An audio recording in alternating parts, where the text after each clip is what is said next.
Hey everybody, this is Bob Paskins. Let's get ready for another 2-minute motivational drill. Today I want to start with a question. Have you ever been in a situation where you have sought out the advice or counsel from somebody else?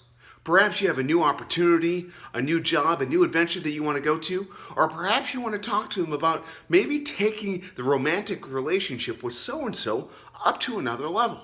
Now, usually when it comes to parents or for good friends, they're going to come back and they're going to have a very positive reaction. Yeah, you should go to it. Maybe they might ask you a couple of questions, but generally they'll be in favor of it.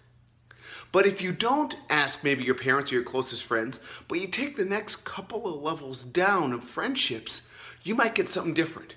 At that point, you may not reach out to the people who really have your back. You might run into what I call the Debbie Dreamkillers or the Ned Naysayers, where instead of being so excited for you, they start throwing out all of these obstacles. Well, have you considered this? Or that seems like a lot of work. Or are you sure this is the right thing to do? And they find a way just to suck the energy right out and really to kill the dream or the opportunity. You're hoping for support, but the opposite actually came true, where now you are starting to have doubts of the whole situation. Now, this reminds me of a story. One of my college buddies, actually his parents, they decided that they were going to retire in Hawaii. Man, doesn't that sound nice? He wanted to take up surfing, which is something that he loved to do and wanted to do it on a daily basis. She just wanted to get into wonderful warm weather and just create a magnificent garden. But Hawaii was very expensive. And as they asked their friends for support, a lot of them said, yeah, you should go to it. But others said, are you sure you want to do that? I hear Hawaii's expensive. I hear Hawaii's really isolated. I hear you don't see your friends and family anymore. Gee, is this something you really want? Well, they ended up doing it. And sure enough, it was hard at first. The only place that they could find in their budget was not right on the beach, but way up high on the cliffs. It was going to be about 10 or 15 minutes to get all the way down to the ocean. But that was the spot that they could find, they could afford, and they were going to go after their dream. So sure enough, they ended up purchasing that house. Now the house that they could get was a very nice house, but all of the yard had come and really started to take over the house. Everything was overgrown. Trees hadn't been cut in 10, 20 years, and it kind of even started to envelop the house itself.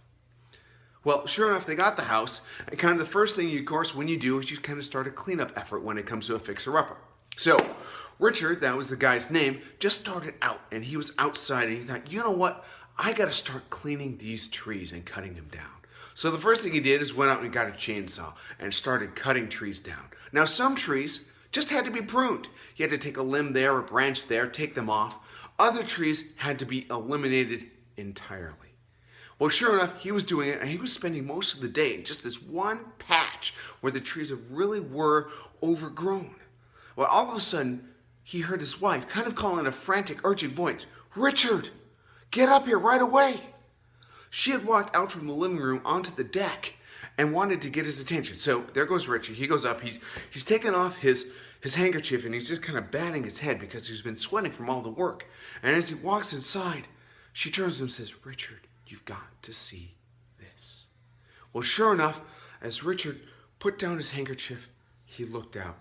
And out in front of them, where all of the trees and the shrubs were, instead, they could see the town right alongside the coast. Not only that, they could see the ocean.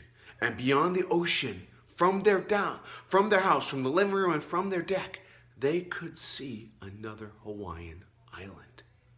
They had no idea that was there. And neither did the realtor. So, the first 30 days or so, the realtor decided to come back. And at that time, Richard and his wife had done a lot of clearing from the yard. They'd taken a lot of trees down. They'd pruned others. The real estate agent came and walked up inside and was stunned because the view that was blocked was now there. So the realtor basically said, "How much did you pay for this house again?" And Richard said, yeah, he wrote down the number. It was $600,000, 600,000. The realtor said, "Could I have that sheet of paper?"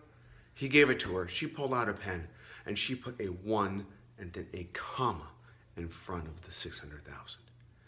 Basically, what had happened was by clearing out all of the trees, removing some, they had changed their property value from 600,000 to 1.6 million.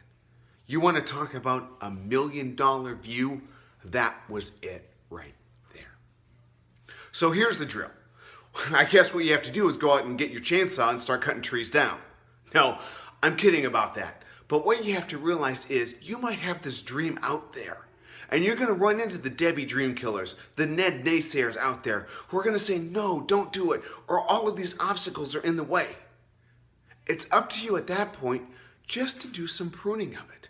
You know, when it comes to parents or it comes to close friends, yeah, you don't want to remove them or uproot them, but you just might want to trim back what their thoughts are and how they influence you. But to the other people, those second or third layer friends who just think whatever your opportunity is crazy and destined to failure, my advice is you might want to even think about uprooting them from your life and from your interactions. I think you'd actually be happier that you did and would help you out reach that $1 million opportunity that you're going for. So this is Bob Paskins with the 2-minute motivational drill, encouraging you to engage in life, to let your light shine, and to be a champ. Thanks, everybody.